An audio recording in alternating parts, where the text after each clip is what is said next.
호불랑 차트 설명서에 대해서 설명을 드리겠습니다. 호불랑 차트로 부동산 시장 흐름을 읽습니다. 붉은색이 짙어지면 가격의 상승폭이 커지면서 거품이 생기기 시작합니다. 파란색이 짙어지면 바닥에 점점 가까워진다는 신호입니다. 그래서 붉은색은 호황이고요. 고평가, 가격 상승, 거품이고 숫자 1입니다. 숫자 1은 1등입니다. 파란색은 불황, 저평가, 가격 하락, 바닥, 숫자 185고요. 숫자 185는 꼴등입니다. 점검인데요. 점검은 시장상을 점검합니다. 그리고 돌발상, 좀 예측하지 않은 일반적이지 않은 돌발상이 발생했을 때도 함께 찾습니다.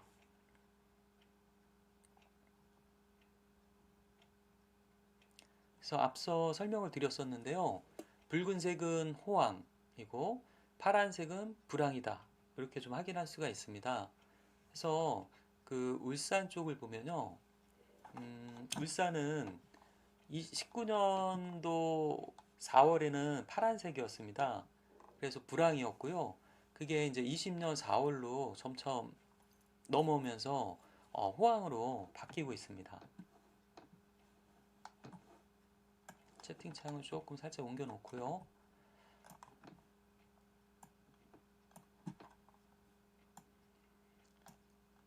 뭐 대전 같은 경우는 계속 붉은색이어서 호황이 지속됐다는 거고요.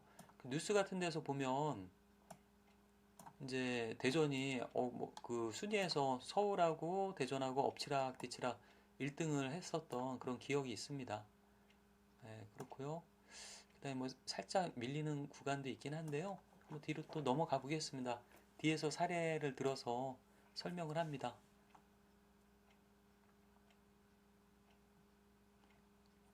입주 물량은 3년 동안의 자료입니다. 미분양의 퍼센트는 연 증감률에 해당이 되고요. 그 다음에 여기 전국 지금 호불랑 차트가 예시로 되어 있는데 도시에 해당되는 호불랑 차트에는 이 미분양이 세대에 해당이 됩니다. 그래서 세대수를 나타내고 있습니다. 밑에 하단에 보면 단계인데요. 단계는 겨울, 봄, 그다음에 여름, 그다음에 하락 반등이 있습니다. 가을이 왜 빠졌나 뭐 이런 생각이 들 수 있긴 한데요. 뒤에서 또 설명을 드리겠습니다.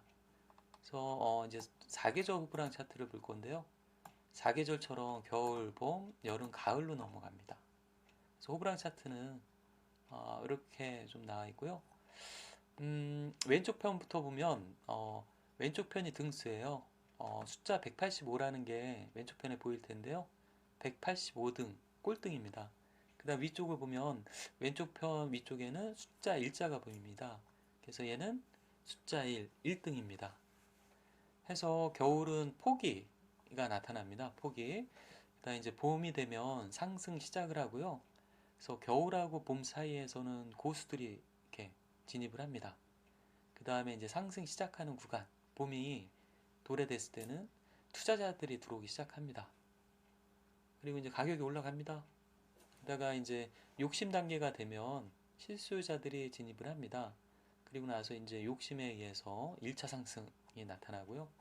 그 다음에 또 꺾여요. 그러면 좀 일부 후회도 하고, 예, 그래서 1차 상승이 나타나는 구간이 그 전에 이제 욕심부터 이제 상승 구간이 각각 1차 상승과 2차 상승이 나타나는데요.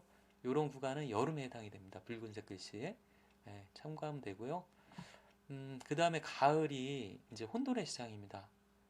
그래서 이제 이게 여름인지 가을인지 알 수는 없어요.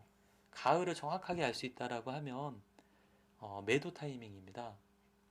예, 가을을 정확하게 내가 맞춘다 그러면 매도 타이밍을 내가 정확하게 알고 있다. 똑같은 얘기거든요. 그래서 이거는 정말 신의 영역이라 이거는 알 수가 없는 겁니다. 해서 가을에는 이제 폭락이 오고요. 네, 공포가 지나서 겨울에는 좌절하게 됩니다.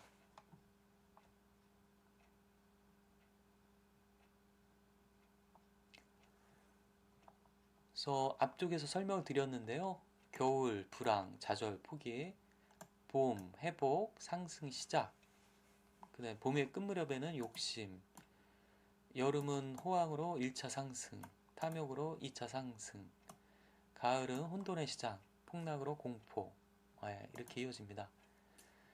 그래서 가을이 왜 앞에 단계에서는 없었을까? 그거에 대한 설명을 좀 드릴 겁니다. 하락 반등은 가격의 마이너스 플러스가 아닌 추세의 변화입니다. 주로 여름부터 반복적으로 나타나는데요. 이 하락 반등은 여름인지 가을인지 알 수가 없어요. 알 수 없는, 구분할 수 없는 구간입니다. 그래서 아까 가을이 혼돈의 이제 구간이다 이렇게 얘기를 했었는데, 이 하락 반등이 또 가을에도 포함되어 있고 여름에도 포함되어 있습니다. 그래서 가을로 표현할 수가 없는 겁니다. 그 시기는 알 수가 없다 하여 하락 반등으로 표현을 했습니다. 그래서 하락 반등인데는 좀 더 유심히 이제 가을 매도 타이밍을 잡기 위해서도 유심히 또 지켜봅니다. 시장 상황을 점검하는 점검 숫자는 계절 변화에 영향을 주지 않습니다. 겨울에 하루 덥더라도 여름이 아닌 것과 같습니다. 네. 근데 겨울에 하루가 추우면 더 추워질 거라는 걸 알 수 있겠죠. 그래서 이렇게 응용을 조금 해야 됩니다. 생각을 확장해서 조금 응용을 할 필요는 있다. 이렇게 보고요. 계절별 흐름 특징입니다. 2, 3년간 불황인 겨울이면 5년 안에 여름이 찾아옵니다. 그리고 2, 3년간 불황이 겨울이 지나서 봄이 오면 3년 이내에 여름이 찾아옵니다. 그래서 이제 불황의 대장주를 샀다. 그러면 그래도 한 5년 안에는 가격이 오르겠지. 이런 생각을 한번 해보고요. 그리고 또 2, 3년 불황 지나서 봄에 샀다. 그러면 뭐 좀 3년 안에는 뭐 오르겠지. 이렇게 생각하면 마음이 편합니다. 뭐 일찍 오면 좋은 거고요. 그래도 좀 이렇게 마음이 편해야 여유롭게 내 집 마련이든 그 다음에 투자든 이렇게 진행할 수가 있습니다.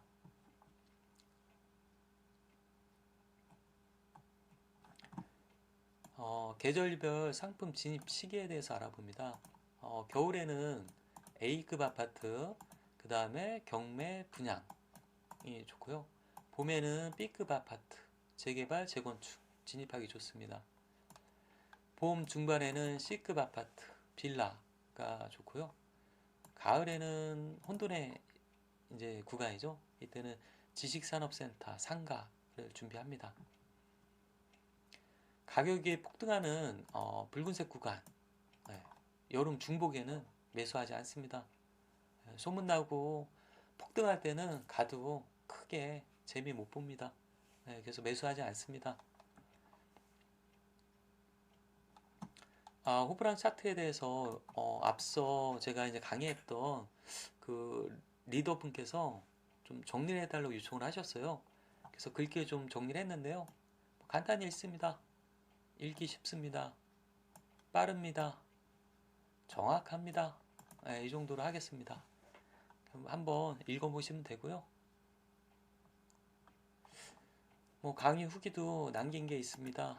뭐 블로그 이제 이웃분께서 블로그 잘 보고 있었는데 소문이 났다 해서 아쉽기도 하다 뭐 이런 글도 있었고요. 뭐 뒤에 보면 이렇게 하트도 뿅뿅 날려 주셨습니다. 그래서 이런 부분도 한번 읽어보시면 됩니다.